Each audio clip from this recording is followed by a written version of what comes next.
Mieram tuvu piedāvā raidierakstu. Vai ticēt ir normāli? Kā šodien ticēt?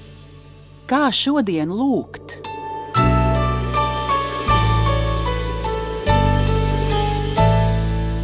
Mierīgas sarunas nemierīgajiem. Esiet sveicināti, mīļie, mieram tuvu draugi, kas mūs redzat, dzirdat. Mierīgas sarunas nemierīgajiem. Pa laikam es aicinu uz sarunu kādu cilvēku, ko es mīlu un par ko es zinu, ka viņam ir ticība. Un es šo sarunu izmantoju, lai stiprinātu savu ticību. Un liels prieks, ja tas noder vēl kādam. Un, jā, nav noslēpums, es vienmēr ļoti priecājos par saviem sarunas biedriem. Man tas ir tāds raksturs, man vispār patīk cilvēki.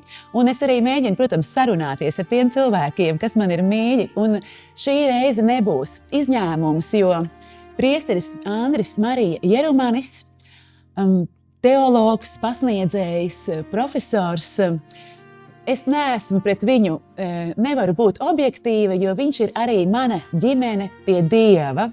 Priesteris Andris Marija ir priesteris, kurš ir mani kristījis, un tāpēc viņš man vienmēr būs manās lūkšanās, manā pateicībā, manā mīlestības listē vienmēr augšdaļā. Priesteri Andri Marija, liels paldies, ka jūs ļāvāties manam tādam vilinājumam un pateicāt jā, un ka mēs šodien varam aprunāties.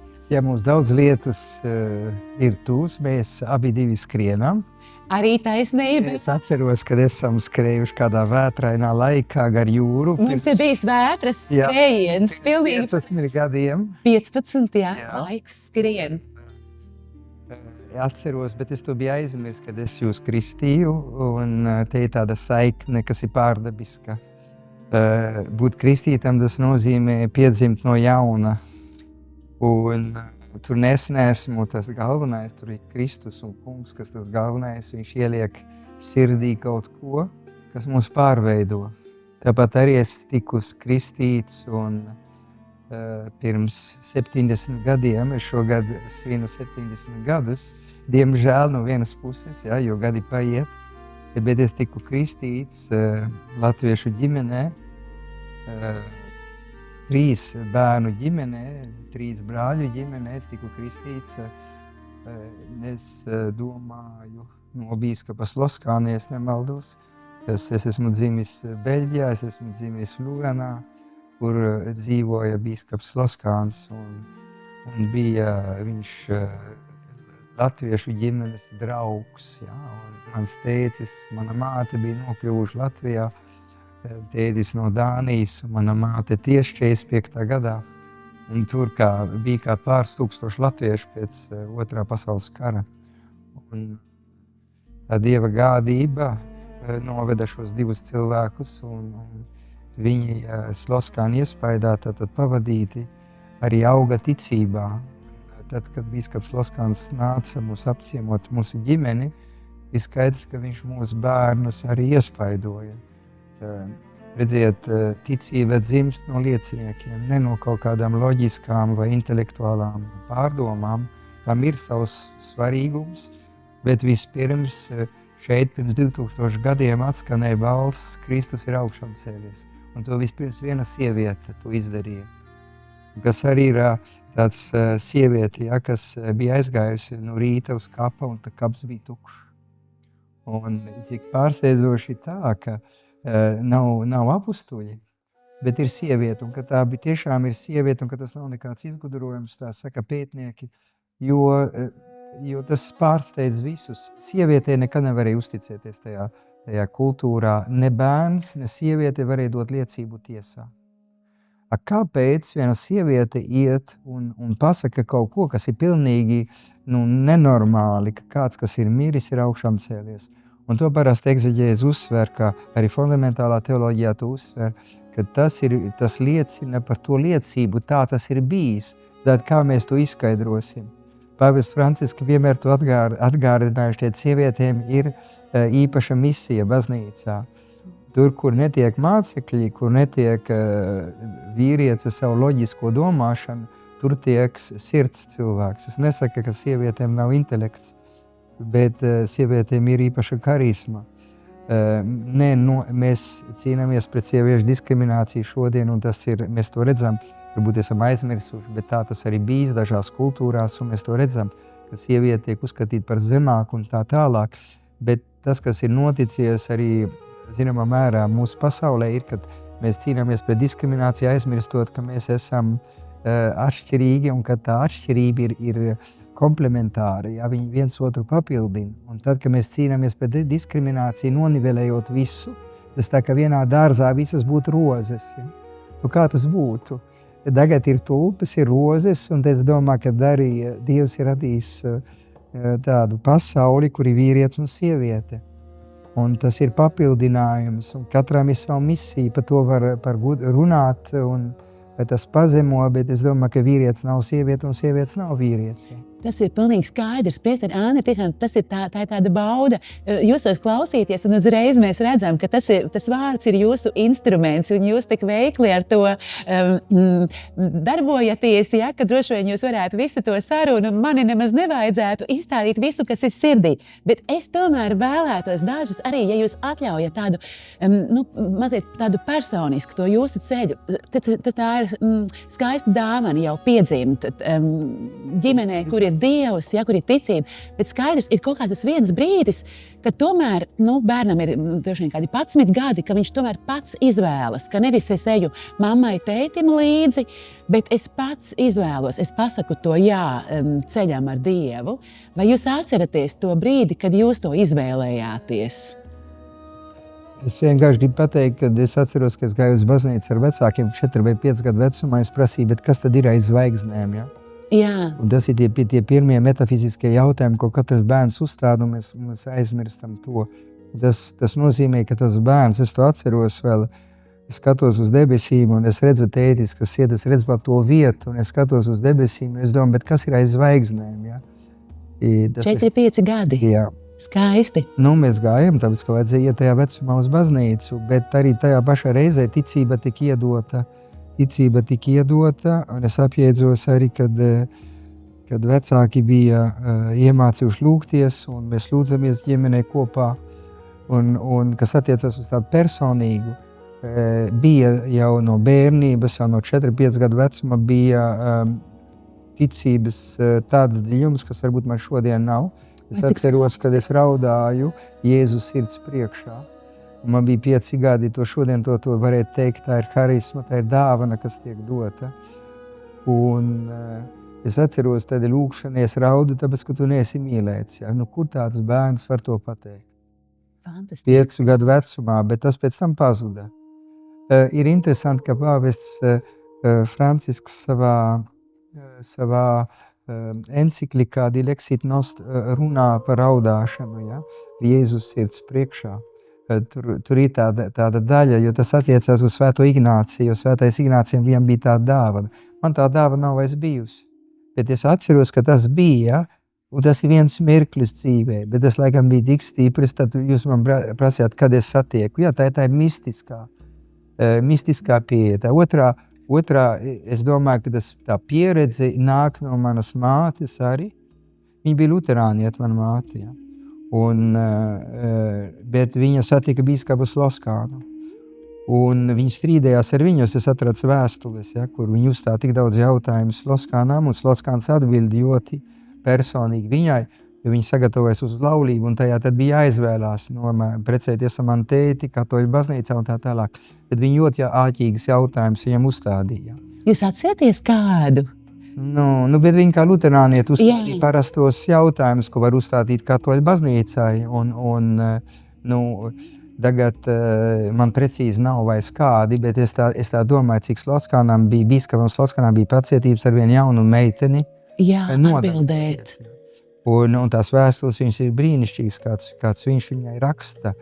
Tagad es domāju, tajā vidē es saņēmu to kontaktu ar Dievu arī, pateicoties mātei. Man nāk prātā, kad mana vecmāmiņa bija tātad izsūtīta uz Sibīriju. 49. gadā, ja es nemaldos, viņa aizveda, Un mana mamma katru dienu nāca ar mums un svecīti lika labā padomu dievmātes priekšā baznīcā, kas bija blakus mūsu mājai.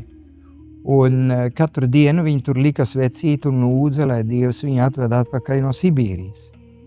Nu, un tam mazam bērniņam, kas to redza, šodien man pat asaras uznāk, ka es domāju par to, kā tā ticība, mātes ticība ietekmē to mazo puisīti.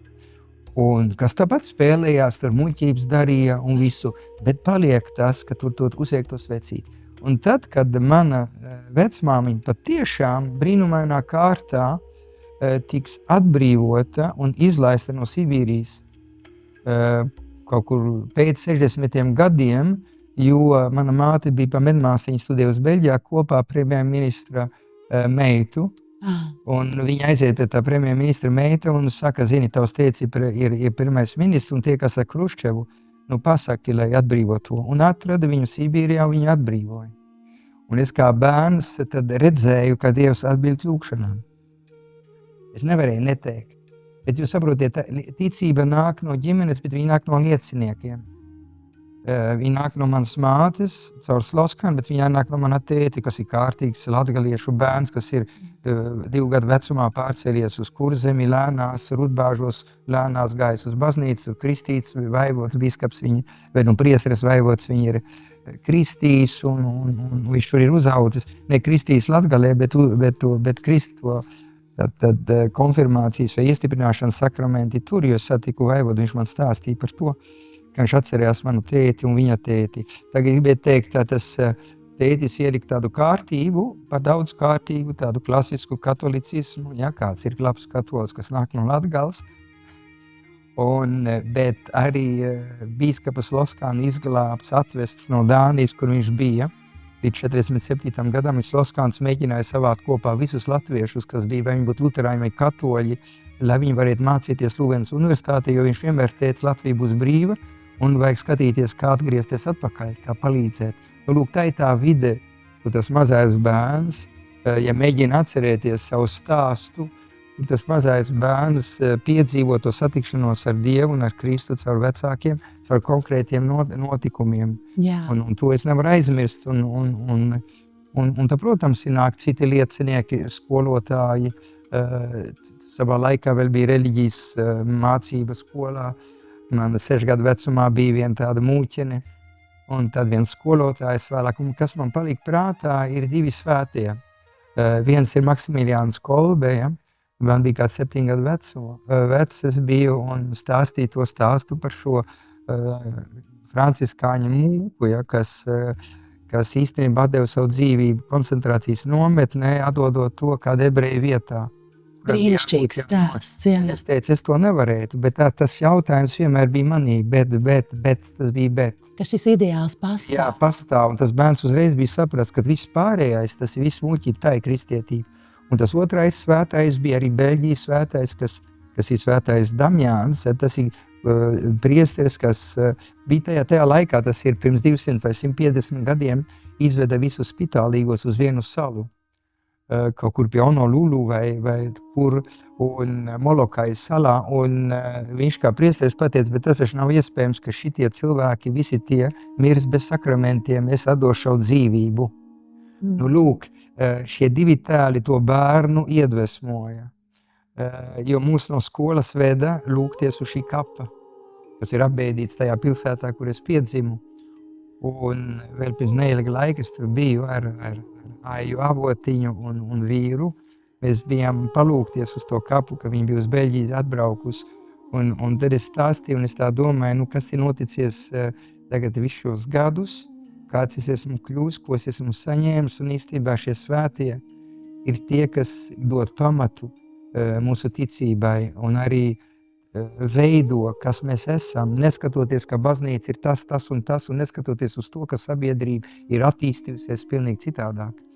Bet tas būs vienmēr tās ticība pastāv no šīs pirmās sievietes, Jā. kas pateica visiem, Kristus ir augšām cēlies. Un tā otrā sieviete, mana māte, kas man saka, tici, Un arī to rāda ar savu dzīvi, vai ne? Jā. Es domāju, ka mēs varam diskutēt par ticību, jā vai nē, bet ticība ir, kā teica Benedikts 16. satikšanās. Jā, Priester Anta, paldies, jo ir tā, ka, nezinu, vai jūs zināt, mēs mazliet strādājam pie viena izdevuma bērniem. Tagad mums ir tāda iecere, mēs ar augustu sāksim, un tur ir tieši tā mums iecere, ka katrā žurnālā būs viens tāds komiks par kādu svēto, jo tieši bija tā doma, lai bērni iepazīstas ar šiem lieciniekiem, un tagad jūsos klausoties, es pilnīgi dzirdu tādu, ka jūs tā doma ir pareiza, tā doma, tas ir svarīgi, tas strādā. Paldies, ka jūs pieminējāt bīskapu Sloskānu, pie tam tik personiski, jo šogad ir 100 gadu kopš bīskaps Sloskāns ir iesvētīts par bīskapu, un arī mums būs prieks arī ar jums sadarboties, ka laidīsim klajā vēlreiz viņa dienas grāmatu no šiem izsūtījuma gadiem. Varbūt būs pielikums. Nu, cerēsim. Būs varbūt pielikums. Šodien mēs ar... Jā, pastāstiet. Šodien bija skaista profesors Kursīša, Latvijas Universitātes profesors liecība par, viņa teica, tas, kas viņu iespaidoja visvairāk, ir pratināšanas dokumenti, kas bija memoriālā uz tā iespējams viņas dabūt. Tagad, diemžēl ar Ukrainas karu un viss, kas notiek Krievijā, visi memoriāls tika aizslēgts ciet. Bet tur ir pratināšanas akti, jā. Un es pat tam runāju, un es teicu, ka vajadzētu atrast tos, pārtulkot, un lai tā profesora Kursīte uzrakstīt ievadu. Un tas būtu tāds pielikums dienas grāmatā, jo tā dienas grāmata ar to pratināšanas dokumentu padarīt to visu tādu spilgtāku. Protams, tā būtu ļoti skaista pievienotā vērtība. Jā, nu, lai Dievs dod, tiešām esam ļoti atvērti, vai ne? Es domāju, tie liecinieki, viņa pati saka, ko tas nozīmē viņai. Es tā šodien klausījos viņas raidījumu. Jā. Es biju iespaidots. Viņa saka, es biju dzirdējis par viņu, bet tad, kad es sāku pētīt, tas ir pilnīgi Stirnienes bērns, jā, Kristītes Stirnienē, Latgales bērns, kas skatās plaši, brauc Padomju Savienībā, ja, un Pēterburgā paliek, jo neviens cits priesteris nav. Sirdī ir latvietis, bet viņš pieņem Padomju Savienības pavalsniecību un tiks arī izvests, ja, paliekot uzticīgs. Viņu nesalauza. Viņam bija mugurkauls, teica Kursītes kundze. Ja. Mums ir vajadzīgi cilvēki, kuriem ir mugurkauls. Tādā sabiedrībā, kur mēs visi locamies un kompromisus taisam, un tas ir tas, kas nodod cilvēku. Kad satīkam Jānu Pāvilu II Latvijā, ka mēs arī sagatavojam to svētceļojumu, tas ir tik daudz gadus atpakaļ, viņa ceļojumu uz Latviju. Jānis Pāvils II bija tas pats tāds cilvēks, kas ir nelokams. Mums ir vajadzīgi, pat ja mēs esam vāji, mums ir vajadzīgi pieturas punkti. Tāpat kā Leons 14. Pēdējā polemika, kas notika Āfrikā, liecina par to, ka mums ir vajadzīga rūcoša lauva, kā Leons, kas rūc un kas atgādina, ka patiesība ir tā, kas mūs padara brīvu. Priester Ants, ir interesanti, mēs tieši šodien, kad ierakstām šo sarunu, ir 8. maijs, un tā ir diena, kad tieši pirms gada pāvests Leons 14. tika iesvētīts. Nu, vai es varu jums tā kā lūgt, mazliet iepazīstināt ar viņu, jo būsim godīgi, Latvijas sabiedrība ļoti slikti pazīst pāvestu Leonu. Arī jūs tagad sakat, tikko polemika Āfrikā. Īstenībā Latviju ļoti minimāli sasniedz tas, ko pāvests dara, tas, ko viņš vēstīja, kāds viņš ir, par ko viņš iestājas. Vai es varu jums mazliet lūgt skatītājiem, klausītājiem to ieskicēt? Kas ir Leons? Leons bija 22 gadus misionārs Dienvidamerikā, amerikāns. Viņš ir augustīniešu mūks, kurš ir ceļojis pa visu pasauli, bijis atbildīgs par augustīniešu visu ordeni, kur 3000 mūki ir. Un tātad plašu redzējumu uz pasauli. Un pirms gada kardināli sanākuši kopā, mēģināja atrast vislabāko cilvēku, kas varētu pārņemt to stafeti no Franciska, kas bija 21. aprīlī nomiris, kurš varētu tad baznīcu tālāk vest.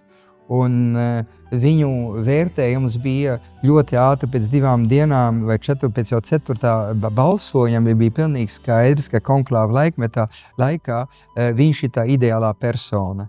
Viņš ir tas, kas apvieno Ziemeļameriku, Dienvidameriku, būdams Dienvidamerikā, kļuvis par Un veru ar vienu. Eiropas saknēm. Jā, un ar Āfrikas saknēm. Viņa Arī. vecmāmiņa francūziete, bet afrikāniete, jā, Luizjānā. Tad viņam ir Āfrika melno cilvēku asinis. Bet es saprotu, ka viņam kaut kāds zars vai nebija arī no Itālijas, vai tādā Arī, ziņā, ka viņam bija arī tā, es varbūt tagad jaucu, bet viņam bija arī tās Eiropas saknes. Nu, ja tā kā, atvainojiet, ka es tā kā iespēcos, bet tiešām tā likās, nu, ka tiešām svētais gars ir, nu, kur varēja atrast šādu kandidātu, ka viņš tā kā atbilst visiem, ja? Lūk, Nē, es domāju, ka tas mūs pārsteidz. Personīgi tas bija arī mans kandidāts. Jā. bija tiešām. Man bija tā, es tā skatījos, varēja būt Tagle no filipīniešu, arī daži iemesli dēļ, bet arī bija šis kandidāts. Manam brālim Paskalam, kas arī priesteris dažiem pazīstams, viņam bija, kā es tu pēc tam dzirdēju, 100% viņš teica, viņš būs pāvests. Ja? Viņš pat tā teica, jā. Un saliekot kopā visu informāciju, pārdomājot, domāju, ka šajā brīdī vēsturē tāds cilvēks ir vajadzīgs. Un mēs visi ļoti labi redzam, ka viņš ir vajadzīgs. Redziet, ka viņš pirmā dienu parādījās uz tā laukumu, un tad viņam bija runa, viņš 13 reizi minēja vārdu miers, tilti, miers. Jo sabiedrībā kas ir? Sabiedrība ir sadrumstalota, sabiedrība ir polarizēta. Baznīcā, ārpus baznīcas, kultūrā ir kultūras cīņa, mēs un viņi. Nav vairs tēvija, ir manas intereses, manas grupas, un Latvija ir sašķelta, Eiropa ir sašķelta, pasaule, Amerikas Savienība ir sašķelta, un tā ir viena milzīga traģēdija pasaulē, kur tomēr mēs esam viena ģimene.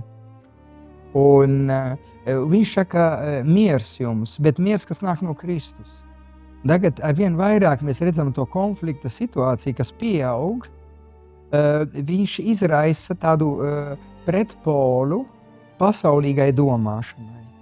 Un tad, kad viņš Āfrikā runāja priekš āfrikāņiem, kur viņš teica, jo ļoti daudz kari ir. Mēs tagad domājam, ka tikai ir Ukrainas kars vai Gazas karš, ir 260 kari pasaulē. Tas ir ārprāts. Tas ir ārprāts. Pāvests Francisks runāja par fragmentēto Trešo pasaules karu. Tas nozīmē sadrumstaloto pasaules karu. Tagad, kad nāk viens cilvēks, kas tev pasaka miers ar jums, kas nāk no Kristus augšām ceļšas, tas ir pilnīgi cits skatījums. Un tad, kad daži šīs pasaules valdnieki jutās aizkārti ar viņa vārdiem, un viņam pārmeta, ka viņš neko nesaprot no politikas, un ka šī pasaule ir nežēlīga, viņš atbildēja tieši, neminēšu tātad personas, bet atbildēja tieši, ziniet, jūs runājat vienā līmenī, es runāju otrā līmenī. Es runāju evaņģēlijas līmenī, un tas ir pravietisks, tas ir utopisks. Tā ir tā atbruņotā miers, tas atbruņotais miers, kur tu no sirds izēji un atrod atslēgu, kā salikt kopā tas, kas ir salauzts. Jo labi karot, tā ir viena lieta, bet kas būs pēc tam? Ja mēs gribam, vai mēs dzīvosim pastāvīgi, ir Kanta grāmatas, filozofa Kanta grāmata, kas saucās pastāvīgais miers, bet tad, vai mēs gribam dzīvot pastāvīgā karā, un tad kāds ir tas ceļš? Un Kristus ir pirmais vēstījums kristietībā ir izlīgšana un miers, lai miers ir ar jums. Un viņš nesaka čau, labdien, viņš saka, lai miers ir ar jums. Pāvests, jā. Un Francija, tas nozīmē Kristus. Un tad pāvests paģinos. Arī Kristus, protams. Un arī svētais Francisks. Tas šogad arī Franciska gads, svētā Franciska gads, arī viņš vienmēr teica pačai bēni. Un kristietis sveicina otro ar miera sveicienu. Jā. Un tas ārkārtīgi svarīgi ir, jo Kristus ir šalom. Kristus ir miers. Jā. Un Dievs ir miers, viņš nav karš. Un kā Leons atgādināja, nedrīkst izmantot Dieva vārdu, lai attaisnot karu. Nekad, jā. Un tas ir noticies, diemžēl notiek joprojām. Tas notiek, jā. Un tad ir labi, ka kāds it kā neitrāls atgādina to jebkurā katrā konfliktā. Un atgādina otrkārt, kas raksturo pāvestu Leonu, viņa mīlestības teoloģija, kas ir nāk no Augustīna, bet kas sakņojās svētā Jāņa evaņģēlijā. Mīliet viens otru, kā es jūs esmu mīlējusi, saka Jēzus. Ne tā kā pasauli mīlē, tā ir filantropija un tā tālāk, bet šeit ir vairāk kaut kas. Tas nozīmē, kā Kristus mīlēja krustā. Tas ir šīs dienas lasījums, nav lielākas mīlestības, kā dot savu dzīvību par otru, un tas ir ostia pro fratribus, kā devīze no mūsu dārgā godinamā sloskāņa, upurs par brāļiem. Tas nozīmē, ja mēs esam aicināti mīlēt, bet kā Kristus ir mīlējis, kas krustā salauž varmācības, to aburto loku, saka filozofs Žirārds, kad viņš pasaka, Tēvs, piedod, jo viņi nezina, ko viņi dara. Tad, kad tu paņem tavu ienaidnieku vietu un saki kungam, piedod viņam, jo viņš nezina, ko viņš dara. Un tā ir atslēga, kas būs jādara Ukrainā, Gazā un visā pasaulē. Lai būtu tas taisnīgais miers, nevar būt uz naida, ja? Bet tas ir iespējams bez Dieva? Nu, tas ir tas, jā, tā ir žēlastība, ja? Tā ir žēlastība. Tagad tieši ir iznākusi grāmata, 560 lapspus grāmata par augustu, par mūsu pāvesta rakstiem pirms 20 gadiem. Un tā saucās žēlastības brīvība. Tā nav cilvēcīgā brīvība, ka tu no apakšas mēģini risināt problēmas. Un tas izlīgums vai tas dīls, kā runā Amerikā tagad, tas darījums ir tikai Dieva darījums. Tikai tad tu sapratīsi, tev būs arī spēks pieņemt to darījumu. Un katram būs tas spēks saprast otru. Un tikai tas ir iespējams, jo katram kaut kas ir jādod. Jo skaidrs, ka mums laikam katram ir tas savs līmenis, kur mums pie tā ir jānonāk. Mēs nevaram atrisināt karu Ukrainā, bet mēs varam tās savas cīņas atrisināt, vai ne? Un es domāju, ka ir viena loģika pasaulē. Un tā kristīgā loģika, ja viņi pareizi tiek izdzīvot, tā ir žēlastība. Un tā mums nav jāsaka, tas ir žēl, ka Latvija kļuva kristieti. Tad ir jāsaprot, tas pats kā Āfrikā ir jautājums, jau nav žēl, ka kolonijas atnesa mums ticību, bet jāsaka paldies par šo dārgakmeni, ko mums atveda. Pat, ja tas notika nevienmēr ideālā veidā. Cik žēl, ka tādā veidā tas notika, bet paldies Dievam, ka notika. Bet tagad, kā es to mantojumu tas nozīmē, ka es nebūšu nodevējis. Jo tas mantojums mums visiem ir tik skaidrs, kad pasauli izdzīvos, ja viņi sekos mīlestības vēstījumu. Nav nekādas citas nākotnes. Un man tad, kad bija jāizšķirās savā dzīvē, es mācījos par ārstu. Un kad kopā ar slimniekiem vienu brīdi, kad 5. gada students, es tā skatos, bet es saku, bet ir kaut kas vairāk. Jā, ir kaut kas vairāk un ir cilvēks ir slims dvēseli. Un ne tikai miesā. Un tad nāk atpakaļ viss tas, ko es piedzīvoju bērnībā. Viss tās atmiņas un tā varbūt tā vēlme arī atdot savu dzīvību. Un tur tā cīņa notiek, ja? Tad jāizvēlās to patiesību un jāatsakās arī no citām lietām. Tev jāizvēlās kaut kur aicinājums ir krusts arī. Tu pasaki jā krustam. Jā. Bet tad tev jāpamato to. Un tad tev jāpamato to un tu saki, nav citas atbildes. Nav citas atbildes arī visai pasaulē, kā kristietība. Un ja būtu jāizvēlās no racionālās puses viena reliģija, tad tā būtu tikai kristietība, ko es izvēlētos. Nu, tagad turpinot šo domāšanu, tad es pienāku pie tā, bet ko es tagad izdarīšu? Un tad es domāju arī, bet kā es nomiršu? Kad es aiziešu no šīs pasaules, vai es būšu laimīgs, meklējot tikai tas, kas man patīk, ja meklējot to, kas patīk Dievam un man, protams, bet viņā. Un tajā brīdī es saprotu, ka es nekad nebūšu laimīgs. Ja es nolikšu malā aicinājumu, tas nozīmē, nekad es nebūšu laimīgs. Tagad aicinājums ir arī izaicinājums. Ne jau tāpēc, ka tu pasaki jā, tas tāpat kā laulībā, ka tagad viss ir dots. Nu, tad sākās cīņa. Jā. Tāpat kā ticībā. Katrs jā ir jāatkārto katru dienu un ir jāaug. Nu, tagad 70 gadu vecumā es varu pateikt, jā, tas ir bijis ceļš, tas bijis arī krusta ceļš, tas ir bijis žēlastības ceļš, tas ir bijis arī žēlsirdības ceļš, Un tu saproti, ka tu vienmēr esi atlicis uz rītdienu, ko tu varēji darīt šodien. Bet ka Dievs ir žēlsirdīgs un pieprasa tev daudz vairāk. Un šodien es gribētu teikt, pagātne pieder Dieva žēlsirdībai, nākotne pieder Dieva gādībai, providencei. Dzīvot mūžību šodien, tā ir vislielākā laime. Tas nozīmē, tad sākās svētums, tad laiks pazūd, tad tu nedzīvo vairs sarūktinājumos, vai tavos grēkos, vai to, ko tu neesi izdarījis, jo priesteris apzinās, mēs taču visi apzināmies, ka mēs neesam bijuši cienīgi, jo to tu saproti ar laiku, cik daudz kļūdas tu izdarīji, kādi vārdi tika pateikti, vai kādas attiecības nav pareizas bijušas, to tu saproti tikai pēc tam. Un, ko tad tu darīsi? Nošausies? Vai kā Jūdas aiziesi? Nē, tu teiksi kā Pēteris, ja? Viņš mani mīl, ja viņš mani mīlēs, kā apostols Pāvils saka. Un tas nemitīgi būs, jo tu augsi, jo tu tuvosies Dievam, tai stundam, kad tu viņu satiks, un tas arī priesteris, viņš skatīsies uz Dieva žēlsirdību. Un tur man pāvests Francisks, kas aizgāja, milzīgi patika tieši tāpēc, kad viņš teica, ziniet, es esmu grēcinieks ar jums, lūdzaties par mani, Dievs man arī glābi. Un tā apziņa aug ar vien vairāk. Un tā apziņa, kā tu skaties uz citu. Priesteris nav nekāds policists vai izmeklētājs, kuram vajag tagad iegāzt otru, bet viņš pats ir saņēmis Dieva žēlsirdību un žēlastību savā dzīvē, un viņš saprot, ka viņam ir jāpalīdz otram.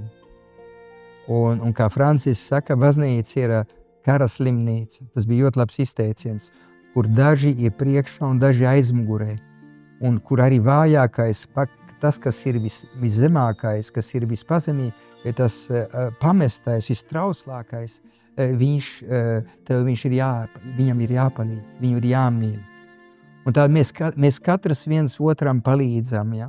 Un visi, man ir vajadzīgs tavs bīskapa palīdzība, pāvesta palīdzība, arī tā otrā cilvēka palīdzība. Un gribēju tikai atkārtot, tas, kas dod spēku, tas arī to, ko jau kādreiz Augustīns teica, mēs ienīsti grēku, bet neienīst nekad otro cilvēku.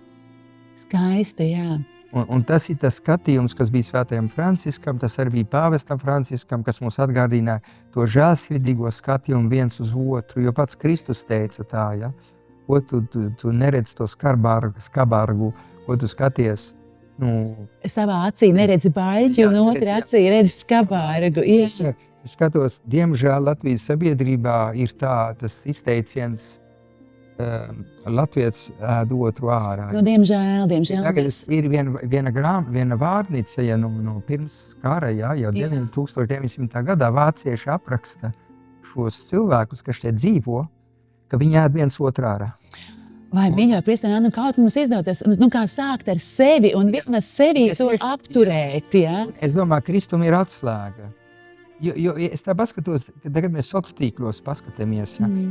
Ja kāds kaut ko pasaka, jebkurš, vai viņš būtu kreisais, labais, vai viņš būtu tas vai tas, ko mēs darām? Viens būs pozitīvs un visi pārējie gāzīs. Bet tāda sabiedrība, viņai nav nākotnes. Ja? Tas vienmēr mēs un viņi. Tā nav vairs Latvija. Mēs varam būt kritiski, mēs varam, protams, domāt, bet nonākt tā, ka man neinteresē kopīgais labums, bet man interesē mans partijas labums, manas makas labums. Jā. Tad saprot, tur kristietība ir pienesums, bet ne jau, lai sašķeltu sabiedrību. Un ja mēs to nesaprotam, tad mēs tās kristīgās vērtības, ko mēs gribam aizstāvēt, viņas vienkārši nav kristīgas vērtības. Un tas ir tas, ko Leons mums atgādina, ko pāvests Francisks mums atgādina. Un tur mēs varam raudāt. Es saku, raudāt, tāpēc, ka mīlestība nav mīlēt. Kā Francisks raudāja. Svētais Francisks raudāja uz pilsētu vai Perudža vai Asīzijas. Es vairs neatceros. Un kāds mūks viņam prasa, kāpēc tu raudi? Ja? Tāpēc, ka mīlestība nav mīlēta. Katram vajadzētu raudāt Latvijā par to, ka mēs viens kašķējamies, ka mēs ēdamie viens otru nos. Mēs nevaram nekad pozitīvu. Bet tomēr, lai uz tās pozitīvās nots pabeigtu, mums bija vakar ļoti skaistā pasākumā iespēja ar jums satikties un jūs dzirdēt, jo ir iznākuši kā reiz 2 pāvestu vēstījumi. Dilexit nos, viņš mūs ir mīlējis, un Dilexit te, es tevi esmu mīlējis, Francisks un Leons. Un vakar bija tiešām tā sajūta, ka tā Kristus sirds pukst pār mums, ka tā mīlestība ir klātesoša gan tajā, ko jūs priesteri teicāt, un vispār tajā visā atmosfērā.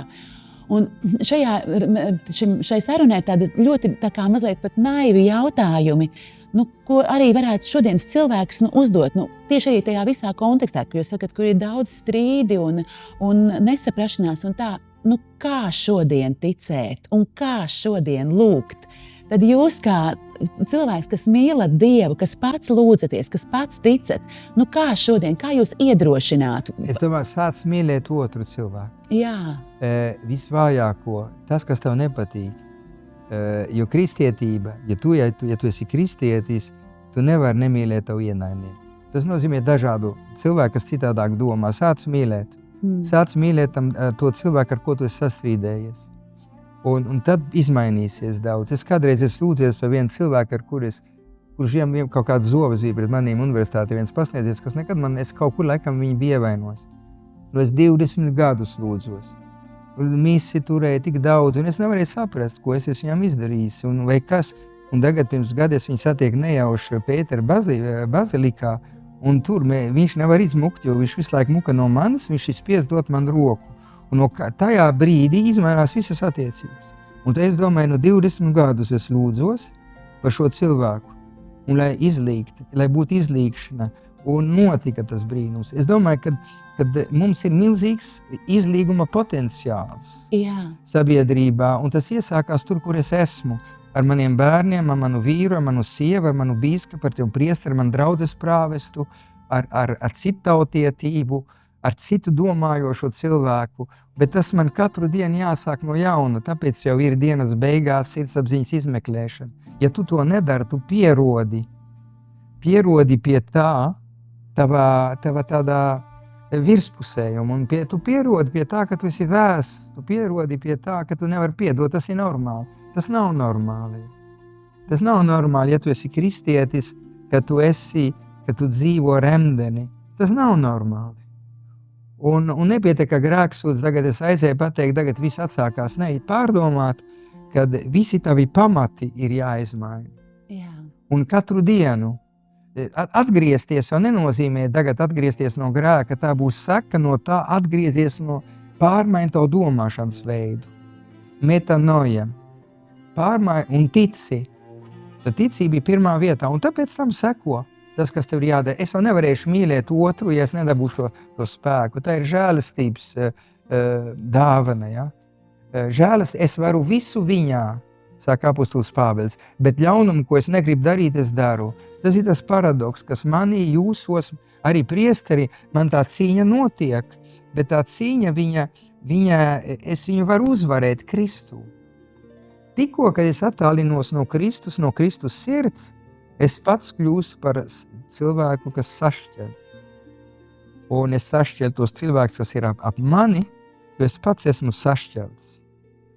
Un tad, kad es tuvojos Dieva mīlestībai, to Bazīlijas lielais kapodesiešu tēvs saka mūkiem, kāpēc jūs sašķeļat, jūs tikai negatīvo redziet klosterī dzīvē tam pie otram, tāpēc, ka tu esi tālu no Dieva sirds. Un kas ir tavs garīgums? Un tas interesantākais savā regulā, ko viņš uzraksta, viņš saka, mūkiem pēc 10-15 dienām pēc vientuļnieka dzīves jums jānāk atpakaļ. Jo tā nav nekāda garīgā dzīve, kas ir prom no tuvākiem. Tur viens pats ir tās ilūzijās. Nezini, bet tu tavu tuvāko. Cik skaisti. Tā nav nekāds kristīgais garīgums, nodarboties tikai ar sevi un ar Dievu. Tu nevari pārbaudīt, vai tu esi saticis īstenībā Dievu. Jā, pārbaudi attiecībās ar tuvākiem. Un tad viņš saka, tad tu sapratīsi, vai tu īstenībā esi saticis Dievu, jeb tikai savas domas, ka tu lūdzies. Jā, Priesteri Andri, liels paldies. Es zinu, ka jums ir drīz jāskrien prom, vai es varu palūgt šīs sarunas beigās tā kā dot svētību cilvēkiem, kas šobrīd skatās un pateikt to, kas tad būtu tas šodienas vēstījums un šodienas svētība, ko jūs gribētu mums visiem dot? To, ko es gribētu dot, es vienkārši mīli otru, mīli sevi Dievā, mīli Dievu. No tā tu atradīsi spēku izlīgt ar sevi, izlīgt ar otru, izlīgt ar dabu, izlīgt ar visu pasauli. Bet tas ir process, tas ir dinamisks process. Un nebaidies no tavām, ka tu esi vājš. Dievs piedod visu. Piecelies un tu piedzīvos brīnumus tavā dzīvē. Un pēc katras krišanas, jeb katras neveiksmes tavā dzīvē, tu vari piecelties un atspērties uz Kristus augšām celšanas spēka, un viss var izmainīties. Nekas nav zaudēts. Nekas nav zaudēts, vienmēr teica pāvests Francisks, to es varētu novēlēt. Ja? Arī Latvijā nekas nav zaudēts. Mēs esam, kādi mēs esam, bet nekas nav zaudēts. Ir milzīga cerība. Tad neskatīsimies uz neveiksmēm, skatīsimies uz milzīgos cerību. Tad starp krīzi un cerību. Paldies, mīļo priesteri Andri. Es vienmēr sarunas beigās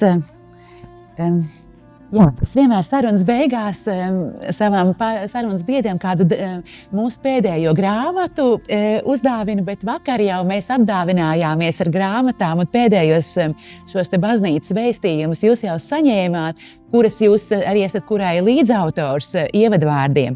Bet šogad Franciska jubilejas gadā man šķiet, ka jums varētu nebūt šī grāmatiņa visu zamais par Francisku. To mēs izdevām ļoti sen, un tā vairs nav pārdošanā.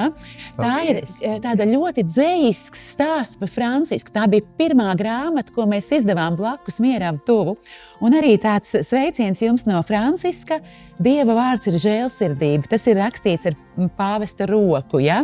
Tā tad jums būs grāmatzīmīte Franciska grāmatiņai. Labi. Paldies. Un tiešām sirsnīgs paldies par veltīto laiku. Un tad sarunas beigās man arī ir jāpasaka liels paldies. Mums ir atbalstītāji šai sarunai šoreiz, un tas ir priesteris Andris Ševels no Daugavpils un Daugavpils Jēzus sirds draudze. Tā ka mēs atkal atgriežamies pie Jēzus sirds, kas mīlestībā pār mums pukst, par ko ir arī jaunie vēstījumi, par ko vēstīja pēdējā savā vēstījumā Francisks un ar ko sāk Leons. Paldies! Tā kā liels paldies! Jā. Paldies visiem skatītājiem! Mēs visi esam vienreizēji, ja mēs nepienesam to, ko mēs varam dot, kaut kas pietrūkst. Iedomājieties, ja nebūtu Francisks, svētais Francisks.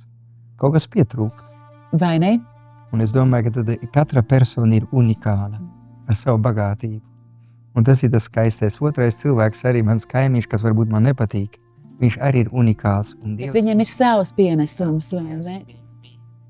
Jā.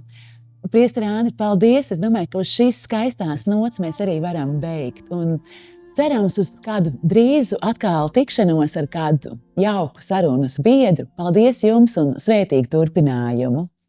Amen, paldies!